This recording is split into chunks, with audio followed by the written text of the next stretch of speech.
As Dana White promised, he announced UFC 309 card and there is no surprise in it. Jon Jones vs Stipe Miocic as the main event, Chandler vs Oliveira as a 5-rounder co-main event, and Bo Nickel vs Paul Craig as the UFC 309 feature bout. Anthony Smith vs Dominic Reyes is not on the card, and that will take place at UFC 310 in December. Moreover, Natalia Silva is also not fighting Viviane Araújo at UFC 309. That will be Karine Silva. Austin Hubbard also says he is fighting on UFC 307 but not Nate Landwehr, as last night the UFC showed him on UFC 307 lineup. He said he has got his opponent changed but didn't confirm who he is fighting now. By the way, after Liam Smith was forced to withdraw due to a virus, Josh Kelly also got an opponent changed and he will now face Ishmael Davis in a super welterweight clash on the Anthony Joshua vs Daniel Dubois undercard on Saturday night. Another news from Dubois vs Joshua card is that the IBF have stated that Anthony Kakachi vs Josh Warrington on Saturday night will not be for Kakachi's IBF super featherweight world title because he was due for a mandatory versus Eduardo Nunes, whereas Warrington is not ranked by IBF. If Kakachi loses, the belt will become vacant.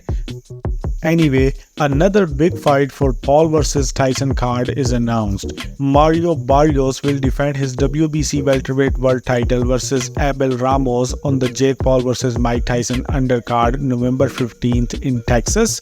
Katie Taylor vs Amanda Serrano rematch is also on the card and the event is completely free on Netflix. Manny Pacquiao vs Ryan Garcia is also being rumored to be set for December as an exhibition, and in a recent interview, Eddie Hearn revealed that now that no rematch with Juan Francisco Estrada, Jesse Bam Rodriguez is likely to be forced to take care of his mandatory Pedro Guevara, and that fight would land in November. After Merab Dvalishvili's title win at No-Show UFC, Umar Nurmagomedov looked ready to take the task of the new UFC champion, but the new champ believes Deiveson Figueiredo is a more worthy next title challenger than Umar Nurmagomedov.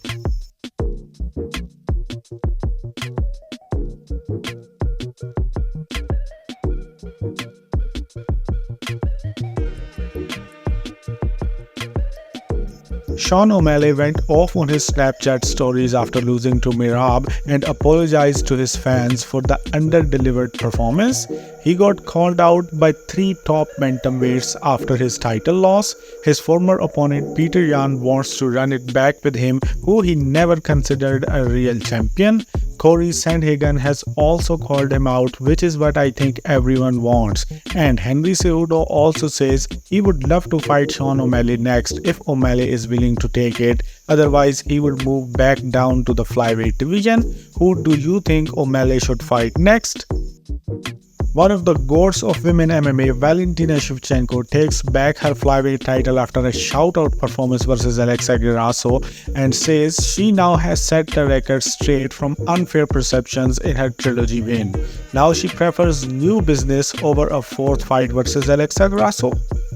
Former champion Alexa Grasso responds to her loss, promising the next fight would be better, and Brian Ortega also responds to his loss, saying it wasn't his night. The winner of the fight, Diego Lopez, has now snatched Ortega's spot in the rankings, and Dana White likes what he has seen from him.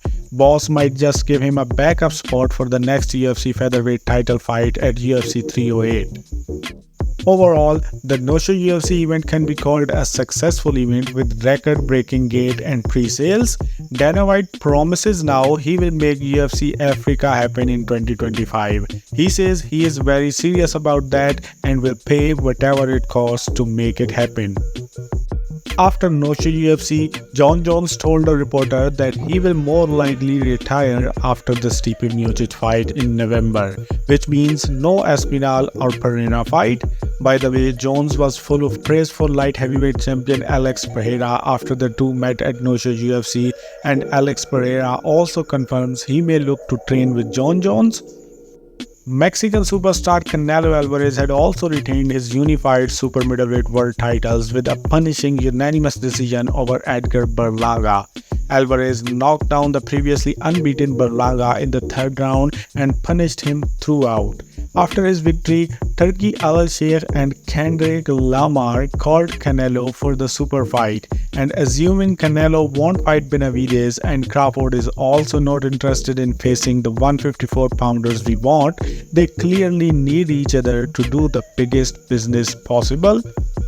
By the way, Canelo is eyeing a showcase fight in Japan in December before going with a Dimitri Bivol rematch in mid-2025 if Bivol becomes the undisputed light heavyweight champion after beating Artur Beterbiev.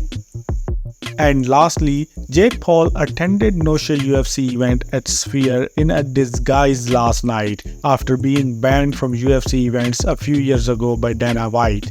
It's hard to like him as a combat sports fan, but that shit was fun as hell. And that's all in this video. Like it if you enjoyed it and subscribe to the channel if you want to stay updated with the fight world. Now I'll see you tomorrow, so till then do whatever you want.